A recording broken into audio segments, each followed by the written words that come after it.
Assalamualaikum warahmatullahi wabarakatuh.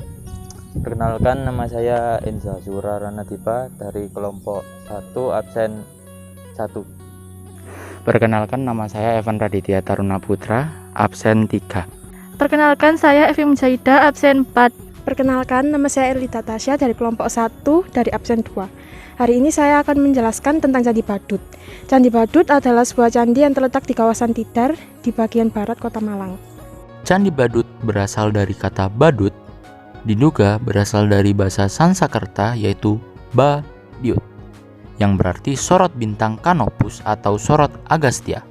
Tidak seperti arsitektur candi Jawa Timur lainnya seperti Candi Singosari atau Candi Kidal, candi ini mengikuti arsitektur yang lebih tua di Jawa Tengah. Diperkirakan dibangun pada 760 Masehi.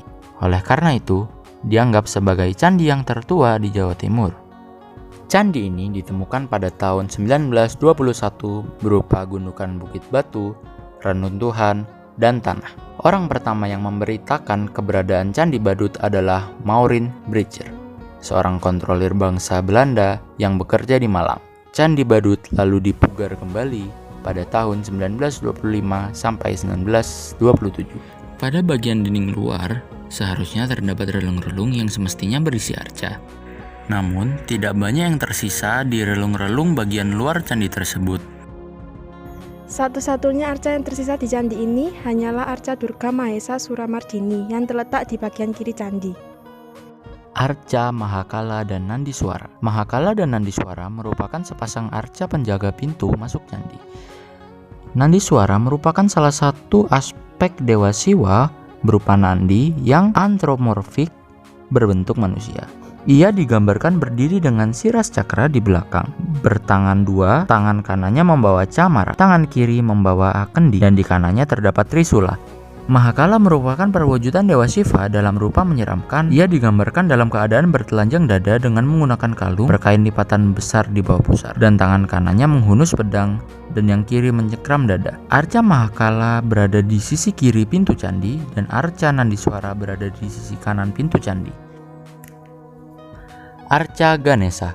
Ganesha adalah anak Dewa Siwa, dikenal sebagai dewa ilmu pengetahuan dan dewa perang. Pada arca Ganesha digambarkan duduk di atas lapik dengan kedua telapak kaki bertemu. Ganesha berkepala gajah, berbadan manusia, berperut gendut, bertangan 4 buah. Tangan kanannya memegang gading, tangan kirinya memegang mangkuk dengan ujung belalai masuk ke mangkuk. Sementara dua tangan bagian belakang memegang kapak dan tasbih.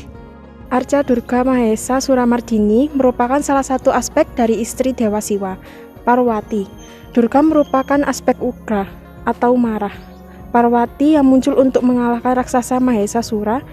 Durga digambarkan berdiri di atas Mahesa atau lembu, bertangan 8 buah, tangan kiri atas memegang camara, tangan di bawahnya memegang busur, panah, dan gada.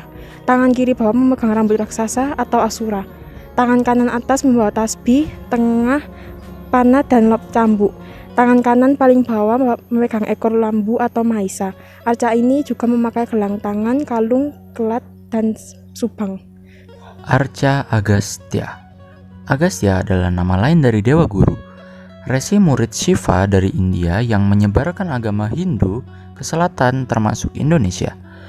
Agastya biasa digambarkan dalam posisi berdiri dengan 2 buah tangan, berwajah tua, berkumis, dan berjanggut panjang, perut gendut, memegang kendi dan tasbih. Di sampingnya terdapat tombak trisula.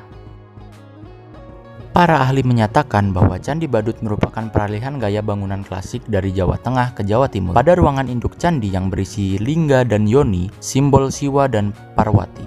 Di sekeliling Candi Badut terdapat pagar tembok dan kolam. Candi Badut menghadap ke arah barat.